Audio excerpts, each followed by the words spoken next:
Hello friends, এখন আমরা class 6-এর রায় ও Martin 16 নম্বর যে স্কুল, সেই স্কুলটা করব।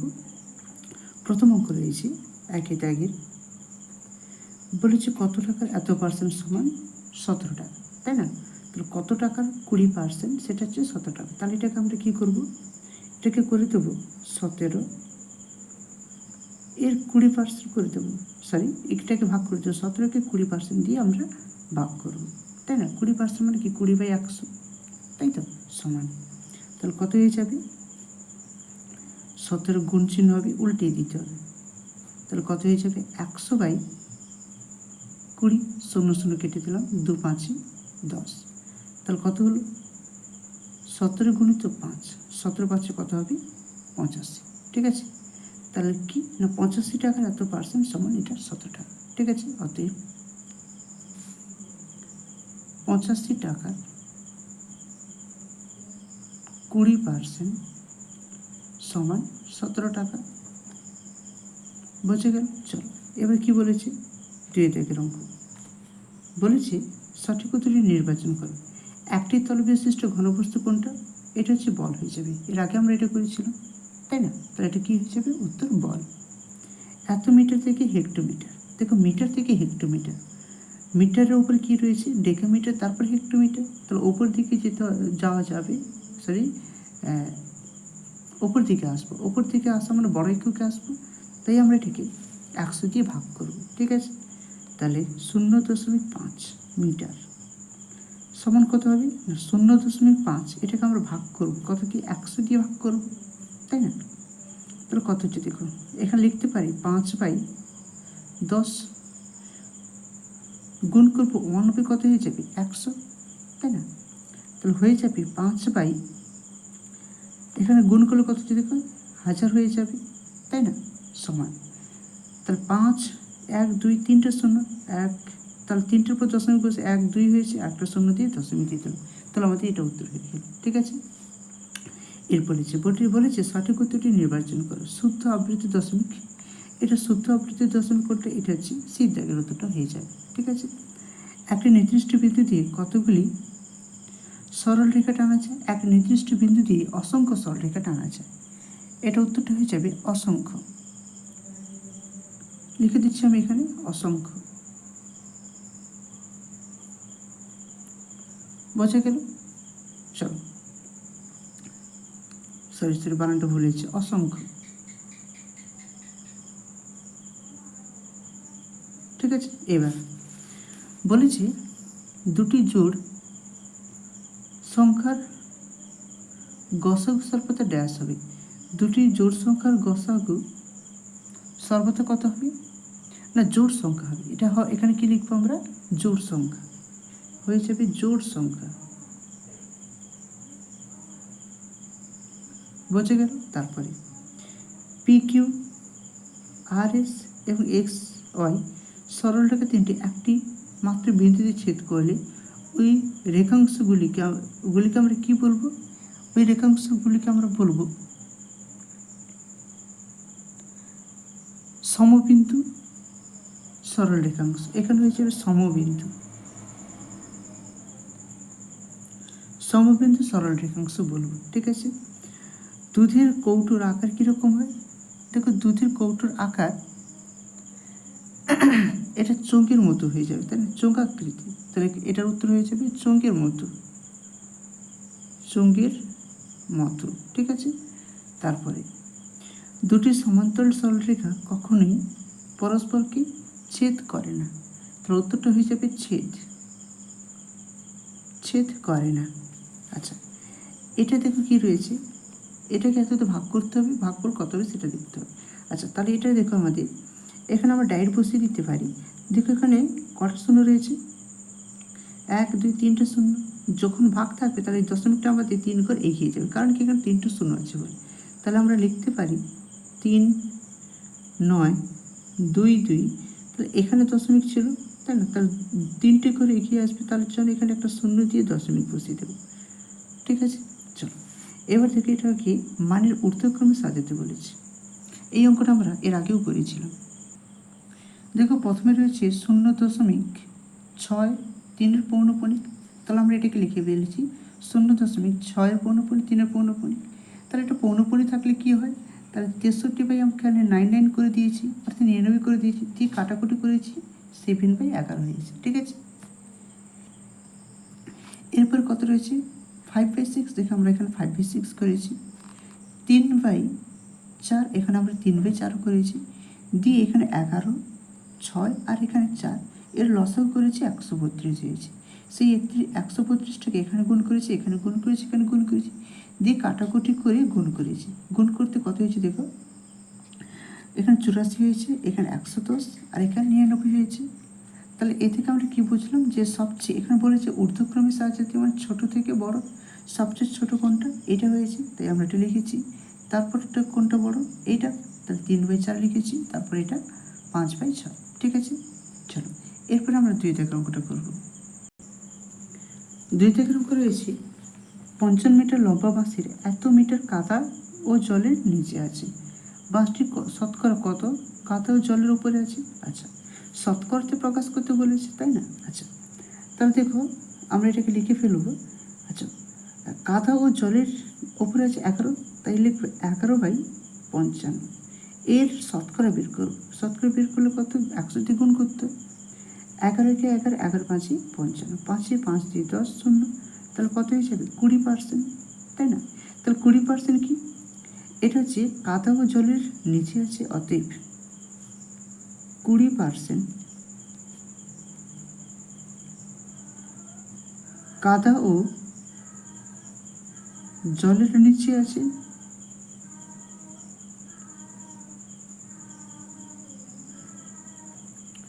বোঝা গেল? এখানে কি বলেছে, বাঁশটির শতকরা কত অংশ কাদা ও জলের উপরে আছে, অতএব সম্পূর্ণ অংশ মানে হচ্ছে সম্পূর্ণ, অর্থাৎ শতকরা কি 100 হয়, তাই না? কিন্তু এখানে বলেছে 100% কাদা ও জলের নিচে আছে 20%, তাহলে বাঁশটির শতকরা কাদা জলের উপরে কত আছে, তাহলে 100 থেকে এটি বিয়োগ করে দেবো। তাহলে বাঁশটির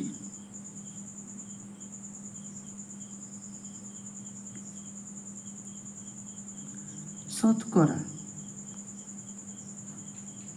100 - 20 বিয়োগ করলে কত হচ্ছে 80%। 80% কাদা ও জলের উপর আছে।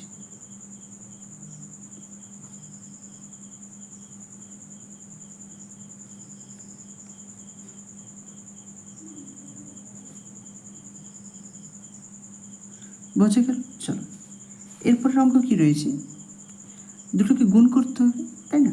3 দাগ, 3.4 পৌনপুনিক গণিত 4.3 পৌনপুনিক। আচ্ছা, এটাকে আমরা লিখলে পাবো কি, দেখো 34/, এটা পৌনপুনিক রয়েছে, তাহলে শুধু 9 হয়ে যাবে, কিন্তু যেটা পৌনপুনিক নেই সেটা বিয়োগ করে দেবো আমরা, তাই না? তাহলে কত হচ্ছে 31/9। আচ্ছা সরি, এটা ছেড়ে দাও, এটাকে আমরা কেটে দিলাম, শুধু এই মানটা বের করলাম। এবার কত রয়েছে 4.3 পৌনপুনিক সমান, এটাকে লিখবো আমরা 43 কত 9 মাইনাস হয়ে যাবে যেটা পৌনপুনিক নেই, তাই না? 4 সমান কত হবে, দেখো সমান হচ্ছে 39/9, কাটাকুটি করলে 3 1 3 3 3 9 3 3 9 হয়ে যাবে, তাহলে 13/3। এবার আমরা এই দুটোকে গুণ করে ফেলবো, অতএব 3.4 পৌনপুনিক গণিত 4.3 পৌনপুনিক সমান 31/9 গণিত 13/3। তাহলে গুণ করলে কত হচ্ছে, দেখো 9 3 27, আর এটা হয়ে যাবে 31 আর 13 গুণ করে দাও, 3 1 3 3 3 9, 1 1 1 3 3 0 4, তাহলে হয়ে যাবে 403, তাই না? আচ্ছা, এরপর আমরা, আচ্ছা এটা আমাদের উত্তর হয়ে যাবে, ঠিক আছে। চলো এরপরে বলেছি কি, দেখো প্রদত্ত জ্যামিতিক চিত্রের পরিসীমা কত, তাহলে এই সবগুলোকে যোগ করে ফেলতে হবে। দেখে কোনো কটা বাহু রয়েছে, 1 2 3 4 5 6টা বাহু রয়েছে, এবং প্রতিটি বাহু দৈর্ঘ্য 6 করি, তাহলে কত হয়ে যাবে? 6 গুণিতক 6, বা সমস্ত বাহুগুলো যোগ করে ফেলো, 6 6 36 হয়ে যাবে, তাহলে 36 সেমি হয়ে যাবে। বোঝা গেল, তাই না? আবার বলছি, যে জ্যামিতিক চিত্রে পরিসীমা মানে কি? সমস্ত বাহুর যোগফল। এখানে দেখো প্রত্যেকটা বাহু সমান সমান করে রয়েছে, এবং কটা বাহু রয়েছে? 6টা বাহু রয়েছে, 1 2 3 4 5 6, তাই 6 গুণিতক 6 মানে 36 সেমি হয়ে যাবে। ঠিক আছে, এরপরে অনিলবাবু তার মাসিক আয়ের এত % বাড়ি ভাড়া দেন। যদি অনিলবাবু প্রতি মাসে এত টাকা ভাড়া দেন, তবে অনিলবাবুর মাসিক আয় কত? এটা বের করতে হবে। দেখো এটাকে আমরা কি করব? এইটাকে এটিতে ভাগ করে দেব। তাহলে একই দাগেরটা, 4 দাগের 1। তাহলে দেখো এত টাকা হচ্ছে মাসিক বাড়ি ভাড়া দেয়, তাই লিখবো আমরা 1870 ভাজিত, এখানে কত? 22% বলেছি, তাহলে 22/100 সমান কত হয়ে যাবে? দেখো 1870 গুণ চিহ্ন দিয়ে দেবো, তাহলে 100 বাই কত হয়ে যাবে? 22। আমরা যদি 2 কাটি, দেখো 2 50 হয়ে যাবে, 2 11 হয়ে যাবে, 11 একে 11, 11 সাথে 77 শূন্য, তাহলে কত হয়ে গেল?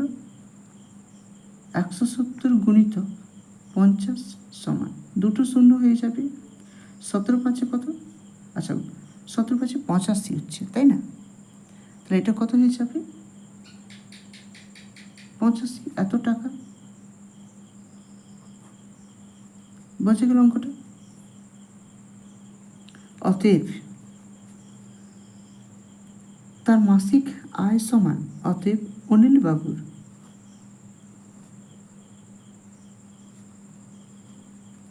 অনিলবাবুর মাসিক আয়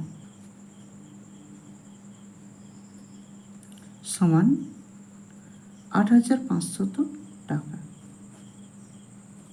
ঠিক আছে, এরপরে অঙ্ক 13 দাগে বলেছে 11 দ্বারা বিভাজ্য এমন ক্ষুদ্রতম সংখ্যা লেখো যা এত এত দিয়ে ভাগ করলে প্রতি ক্ষেত্রে এত ভাগশেষ থাকবে। আচ্ছা, এই অঙ্কটা আমরা এর আগের স্কুলগুলোতে করেছি, সেটা আমি একবার দেখিয়ে দিচ্ছি। দেখো 13 দাগের অঙ্ক, প্রথমে 8 12 18 এবং 20 এর লসাগু করে নিয়েছি। দেখো লসাগু কত রয়েছে এখানে? 120। এইবার আমরা 120 সঙ্গে 1 গুণ করেছি, এবং এখানে প্রতি ক্ষেত্রে ভাগশেষ 1 থাকবে বলেছে, তাই 1টাকে আমরা যোগ করে দিয়েছি। দিয়ে দেখা গেলো কোনটা কি হয়েছে না 241। এটা কিন্তু 13 দ্বারা বিভাজন, তাহলে আমাদের এই উত্তরটা হবে না। ঠিক আছে, এবার এর সঙ্গে আমরা দেখো 240-এর সঙ্গে 2 গুণ করেছি, তার সঙ্গে 1 যোগ করেছি, যোগ করলে কত হয়েছে? এটা হয়েছে। এটা 13 দ্বারা বিভাজ্য, তাহলে ক্ষুদ্রতম সংখ্যাটি কত হয়েছে? ক্ষুদ্রতম সংখ্যাটি এটা হয়ে যাবে 481। ঠিক আছে, চলো এরপরে আমরা 12 দাগের অঙ্ক করব। দেখো প্রথমে কি রয়েছে? এখানে 12 রয়েছে, তাই আমরা x অক্ষ বরাবর 12 ধরেছি। এর সম মঙ্গল বুধ বৃহস্পতি শুক্র শনি।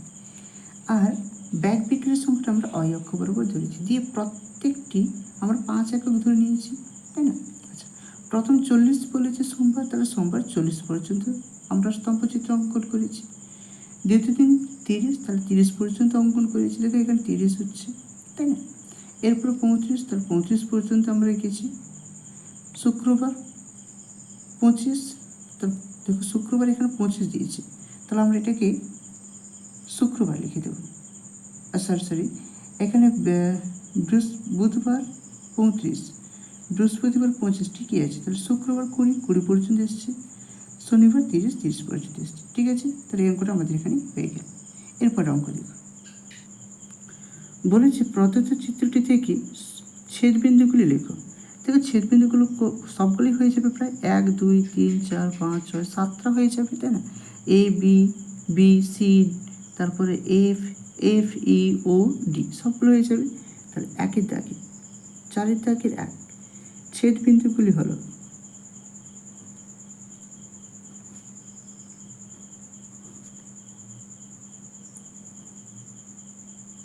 সমান কী কী হয়ে যাবে? এ, বি, সি, ডি, ই, এফ, ডি, ও সবগুলো হয়ে যাবে প্রায়। এবার বলেছি সমরেখ বিন্দু বি,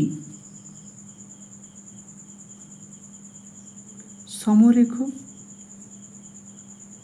বিন্দুগুলি হলো